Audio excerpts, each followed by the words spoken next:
Hi ಎಲ್ರಿಗೂ ನಮಸ್ಕಾರ. Welcome back to my YouTube channel ಸವಿನೆನಪು.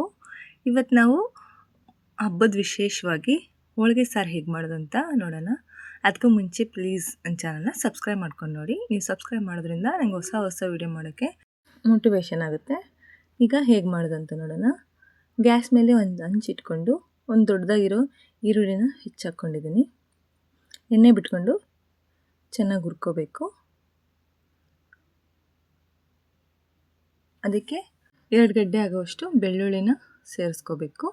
1 ಇಡಿ ಆಗೋವಷ್ಟು ಕರಿಬೇವು ಸೇರಿಸ್ಕೊಂಡು ಎಣ್ಣೆ ಬಿಟ್ಕೊಂಡು ಚೆನ್ನಾಗಿ ಹುರ್ಕೋತಾ ಇದ್ದೀನಿ.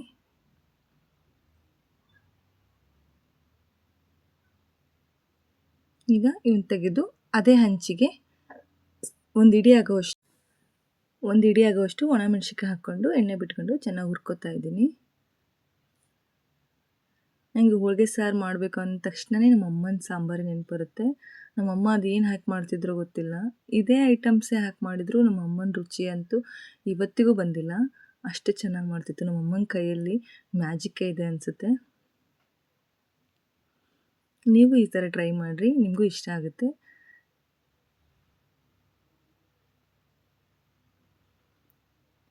ಮೆಣಸಿನ್ಕಾಯಿ ಚೆನ್ನಾಗಿ ಹುರ್ಕೊಂಡಿದ್ದೀನಿ.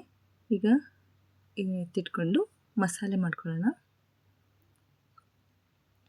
ಮಸಾಲೆಗೆ ನಾನಿಲ್ಲಿ 1 ಇಡಿ ಆಗೋವಷ್ಟು ಕೊತ್ತಂಬರಿ ತೊಗೊಂಡಿದ್ದೀನಿ.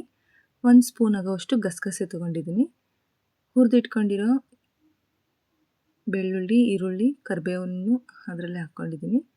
ಮತ್ತು 1 ಹೋಳಷ್ಟು ಕಾಯಿನ ಸಣ್ಣದಾಗಿ ಹೆಚ್ಚಿಟ್ಕೊಂಡಿದ್ದೀನಿ.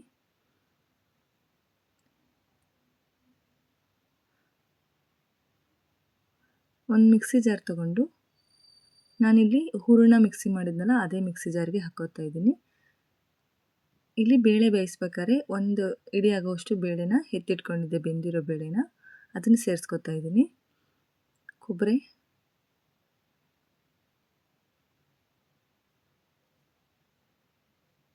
ಕೊತ್ತಂಬರಿ, ಗಸಗಸೆ, ಹುರಿದಿರೋ ಎಲ್ಲ ಸಾಮಾನು ಸೇರಿಸ್ಕೊತಾ ಇದ್ದೀನಿ.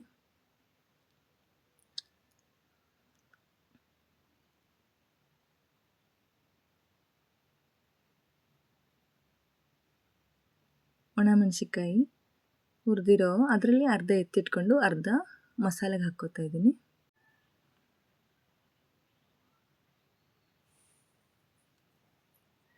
ಒಂದು ದೊಡ್ಡ ಸ್ಪೂನ್ ಆಗೋವಷ್ಟು ಜೀರಿಗೆ ಸೇರಿಸ್ಕೊತಾ ಇದ್ದೀನಿ.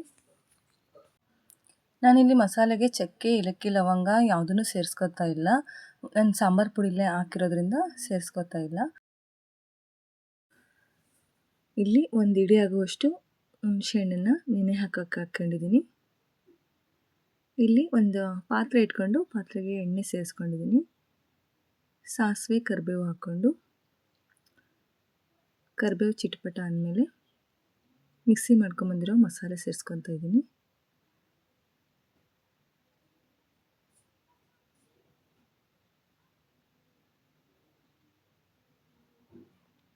ಸ್ವಲ್ಪ ಅರಶಿನ ಪುಡಿ, ಸಾಂಬಾರು ಪುಡಿ ಸೇರಿಸ್ಕೊಂಡಿದ್ದೀನಿ. ಈ ಸಾಂಬಾರು ಪುಡಿಲಿ ಚಕ್ಕೆ, ಏಲಕ್ಕಿ, ಲವಂಗ, ಧನಿಯಾ ಇರೋದ್ರಿಂದ ನಾನು ಎಕ್ಸ್ಟ್ರಾ ಮತ್ತೆ ಹಾಕ್ತಾ ಇಲ್ಲ.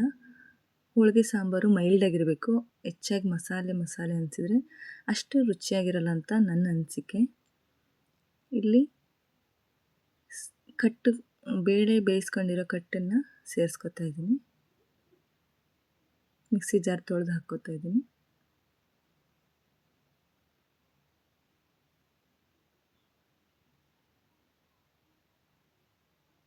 ರುಚಿಗೆ ಎಷ್ಟು ಬೇಕೋ ಅಷ್ಟು ಉಪ್ಪು ಸೇರಿಸ್ಕೊಂಡು ಚೆನ್ನಾಗಿ ಕುದಿಸ್ಕೋಬೇಕು.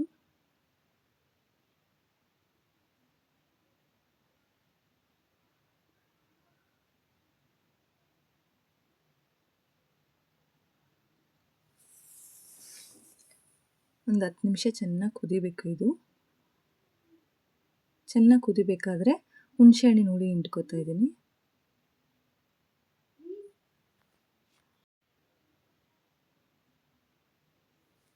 ಚೆನ್ನಾಗಿ ಕಲಿಸ್ಕೊಂಡು ಇವಾಗ ಒಂದು ಸ್ವಲ್ಪ ಉಪ್ಪು ಖಾರ ನೋಡ್ಕೋಬೇಕು.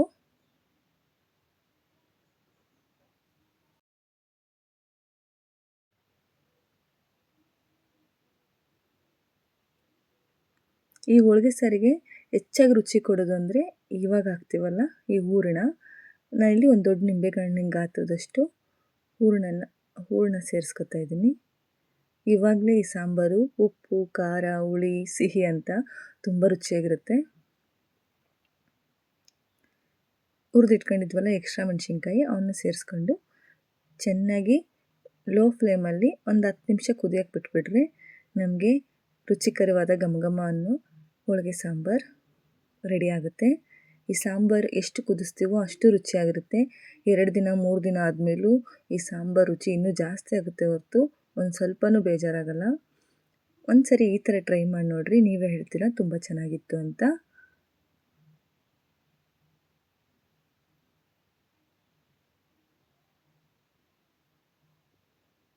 ನೋಡಿದ್ರಲ್ಲ ರುಚಿಕರವಾದ ಹೋಳಿಗೆ ಸಾರು ಹೇಗೆ ಮಾಡಿದೆ ಅಂತ. Thank you.